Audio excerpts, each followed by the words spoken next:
Bienvenue dans le podcast Lawher, le podcast qui vous permet de démystifier le droit et de le rendre accessible dans votre aventure entrepreneuriale en tant qu'entrepreneuse. Parce que dans Lawher, on pense que le droit et l'avocat doivent être les alliés de la réussite entrepreneuriale des femmes. On parlera donc d'entrepreneuriat, de cerveau reptilien, de contrat, de sororité ou encore de Beyoncé. Bonne écoute à toutes!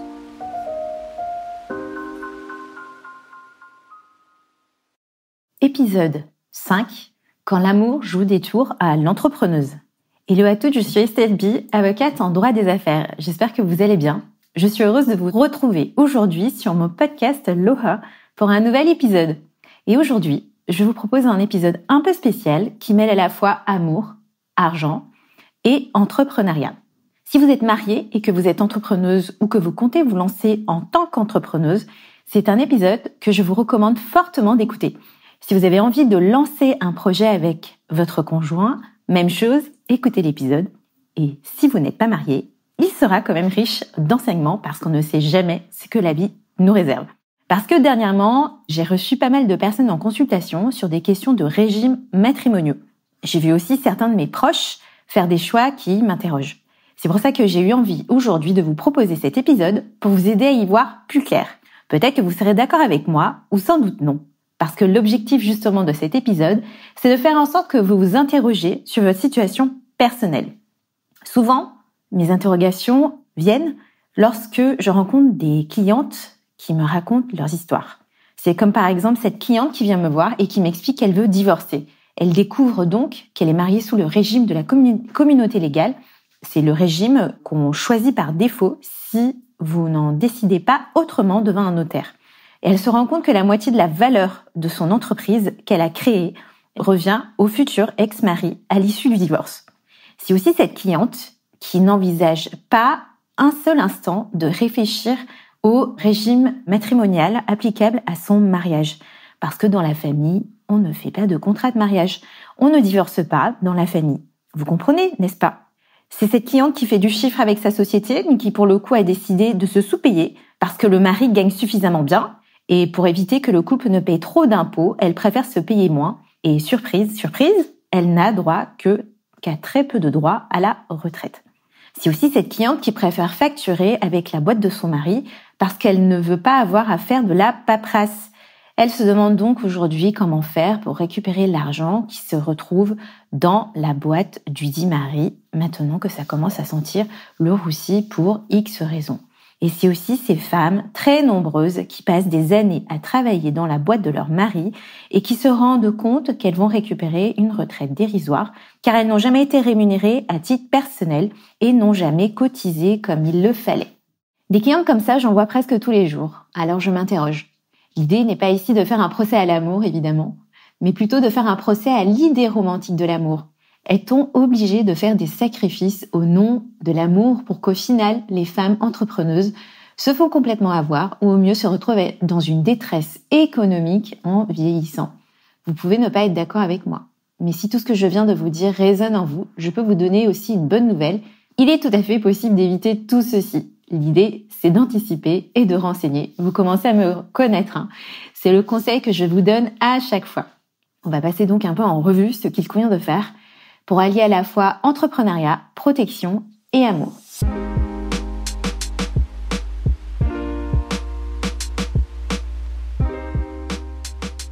Donc premièrement, parlons d'entrepreneuriat et de régime matrimonial. Alors je rappelle brièvement les choses. Pour simplifier le régime matrimonial, c'est l'ensemble des règles qui vont s'appliquer à vous par rapport au patrimoine du couple lorsque vous décidez de vous marier. Et souvent, moi, ce que je constate, c'est que j'ai des clientes qui se marient, mais qui, au moment du mariage, ne pensent pas un seul instant qu'elles vont lancer une entreprise ou se mettre à leur compte à un moment donné au cours de ce qu'on appelle la communauté, au cours du mariage. Et il peut se passer donc pas mal d'années avant que vous ne vous décidez de vous lancer à votre compte ou de créer votre entreprise. Parce que la configuration que je rencontre le plus souvent, c'est « je me marie sans me poser de questions ». Puis des années plus tard, je lance mon entreprise. Sachez que quand vous ne choisissez pas votre régime matrimonial, c'est la loi qui le fait par défaut pour vous. votre mariage est soumis à ce qu'on appelle au régime de la communauté dite légale, le régime de la communauté réduite aux acquêts. Si vous vous mariez sous le régime de la communauté légale, puis vous divorcez, la moitié de la valeur de votre entreprise revient à votre futur ex-mari. Ce qui n'est pas forcément vrai si vous lancez d'abord votre entreprise, puis vous vous mariez ensuite et vous divorcez. Donc vous voyez, il y a un cadencement, l'ordre donc dans lequel vous faites les choses a quand même un impact. Et donc, la bonne nouvelle, il n'y a pas un ordre mieux que l'autre au final, parce que c'est ce qu'on appelle la vie, globalement. La bonne nouvelle, c'est qu'il est tout à fait possible donc de changer de régime matrimonial, même si vous avez pu vous marier sous le régime de la communauté légale. Et ce, en payant. Donc, parce qu'en fait, dès que vous changez quelque chose, ce qu'il faut savoir, c'est que juridiquement, il faut quand même prévoir un certain budget pour le faire. Alors, c'est l'autre question qui va venir, parce que si on parle de notaire, est-ce qu'en fait, il est nécessaire de faire un contrat de mariage lorsque vous décidez d'entreprendre? Alors, qu'on soit bien clair, Donc, effectivement, un contrat de mariage vous permet de vous mettre en séparation de biens. Donc, en cas de divorce, il n'y a aucune incidence réelle sur votre entreprise.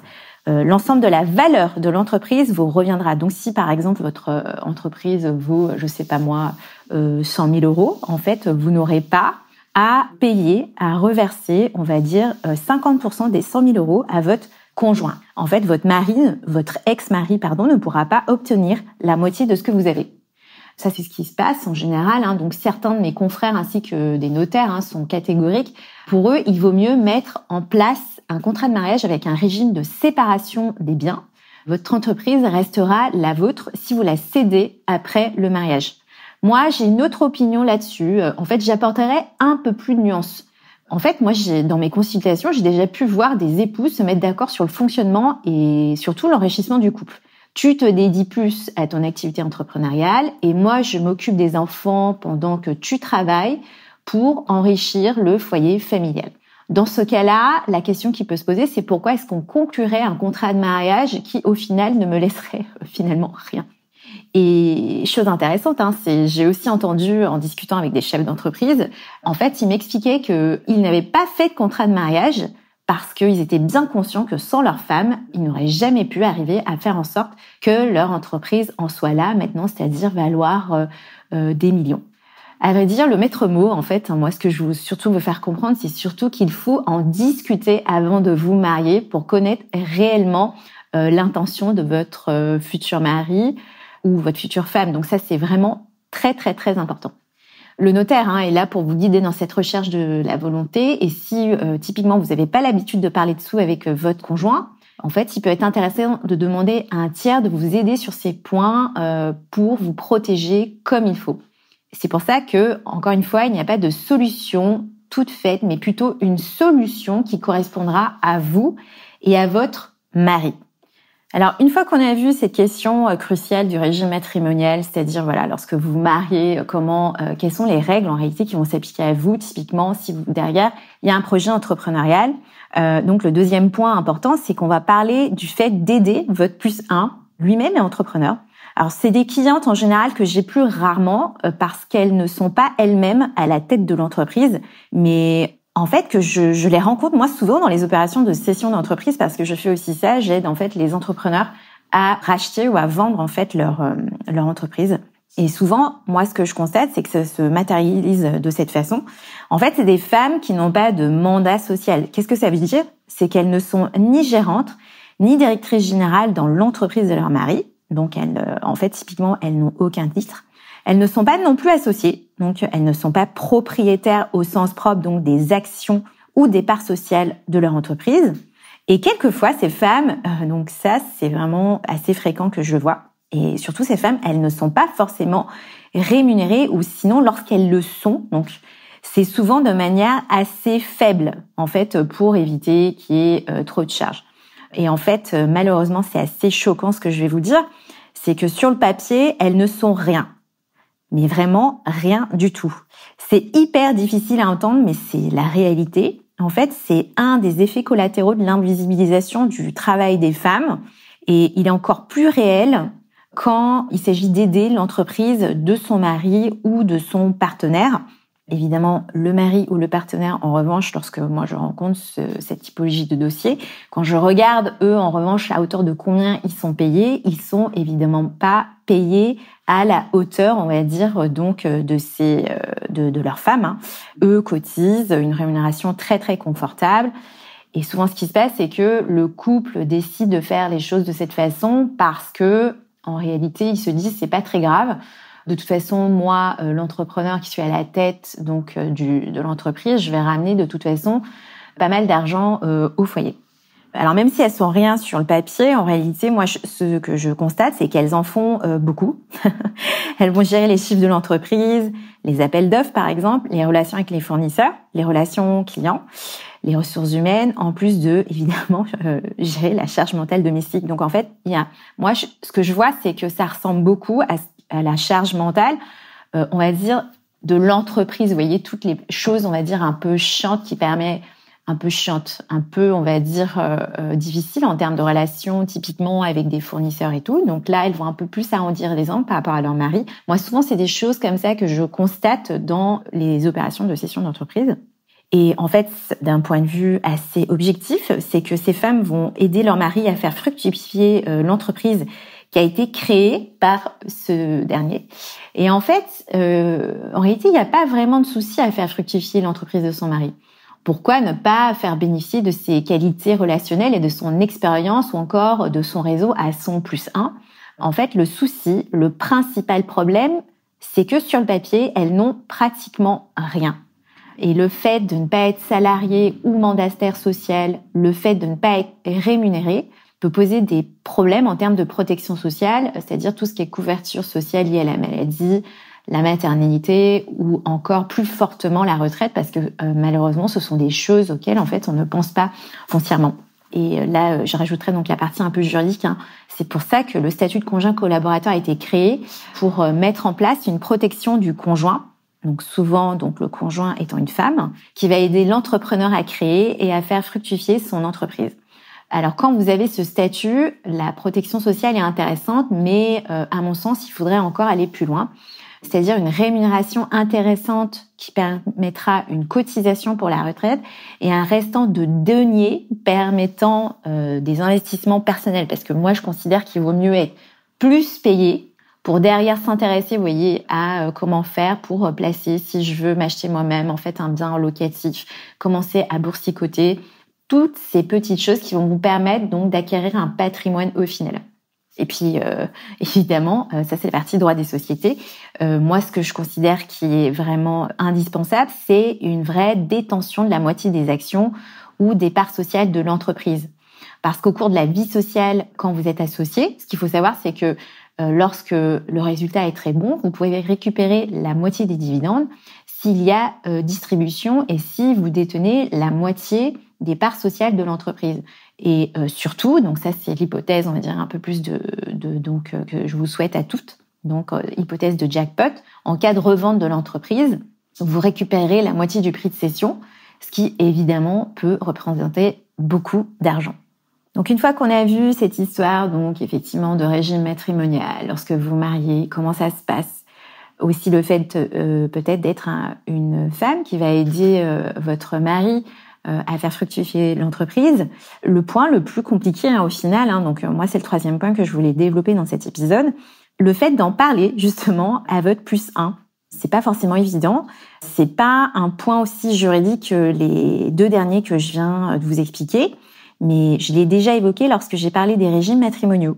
En fait, pour bien se protéger, il est essentiel de pouvoir discuter du fonctionnement entre les époux, notamment quand on va s'intéresser à la question de l'argent ou encore donc du patrimoine. Parce que tout le monde le sait, créer une entreprise, c'est pas un acte anodin qu'on fait tous les jours. Et en plus, si on doit ajouter la composante du couple, en fait, à mon sens, il est essentiel de comprendre ce qui peut se passer si l'un ou l'autre crée une entreprise. Alors moi, ce que je vous conseille de faire, c'est que vous pouvez essayer de répondre à ces questions. Est-ce que j'ai bien pris en compte que ton aide dans le couple permet à mon entreprise de fructifier et est-ce que c'est OK pour moi?